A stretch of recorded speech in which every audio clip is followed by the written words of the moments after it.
Welcome to wifi TV. తనను party నుండి బయటికి ఎవరు పంపుతారని అంత సీన్ ఎవరికీ లేదని ఎమ్మెల్సీ కవిత అన్నారు. లీగు వీరులను ఎండగట్టమంటే గ్రీకు వీరులాగా తనపై ప్రతాపం చూపిస్తున్నారని కవిత అన్నారు. కాంగ్రెస్ బీజేపీపై మాట్లాడాలి కానీ తనపై దాడి చేస్తే ఎలా అని చెప్పారు.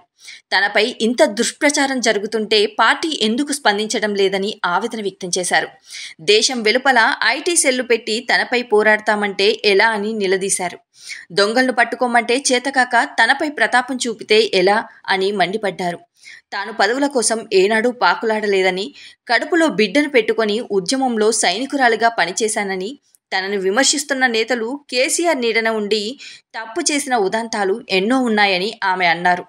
తాను ఎప్పుడూ పార్టీకి వ్యతిరేకంగా మాట్లాడలేదని, కేసీఆర్కి రాసిన లేఖలో తాను కేవలం సూచనలు మాత్రమే చేశానని, అందులో ఒక్కటైనా తప్పుగా ఉందా అని ప్రశ్నించారు. కడుపులో విషం పెట్టుకొని బయటకి నవ్వుతూ తాను ఉండనని, కేసీఆర్ను నడిపించేంత పెద్దవాళ్ళు అయ్యారా అని ఫైర్ అయ్యారు. తన తండ్రికి 100 లేఖలు రాశానని, లేఖలు రాయడం తప్ప, దొంగలను పట్టమంటే చేతకాక తనపై ప్రతాపం చూపితే ఎలా అని నిలదీశారు. పార్టీ నాయకత్వంపై తిరుగుబాటు బావుట ఎగరవేసిన బీఆర్ఎస్ ఎమ్మెల్సీ కల్వకుంట్ల కవితపై వేటు వేయాలని పార్టీ అధినేత కేసీఆర్ నిర్ణయించినట్టు తెలుస్తోంది. గురువారం తన నివాసంలో మీడియా ప్రతినిధులతో ఇష్టాగోష్ఠిగా మాట్లాడిన కవిత పార్టీ విధానాలను, నాయకత్వాన్ని తూర్పారబట్టిన విషయం తెలిసిందే. కవిత వ్యాఖ్యలను తీవ్రంగా పరిగణిస్తున్న కేసీఆర్ తాజా పరిణామాలపై అందుబాటులో ఉన్న సీనియర్ నేతలతో గురువారం సాయంత్రం ఎర్రవల్లిలోని తన వ్యవసాయ క్షేత్రంలో సమావేశమయ్యారు.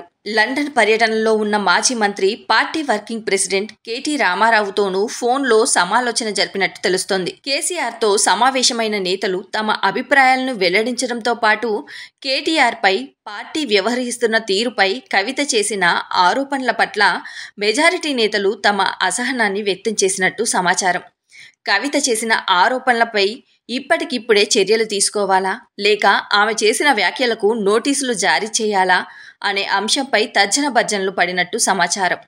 షోకాజ్ నోటీసులు జారీ చేయడం వల్ల సమస్యలను సాగదీస్తున్నట్టు అవుతుందని, పరిణామాలు ఇంత దూరం వచ్చాక నోటీసులు ఇవ్వడం కంటే పార్టీ నుంచి సస్పెండ్ చేయడమే మంచిదన్న అభిప్రాయాన్ని కేసీఆర్ను కలిసిన నేతలంతా వ్యక్తం చేసినట్టు విశ్వసనీయ వర్గాలు చెబుతున్నాయి.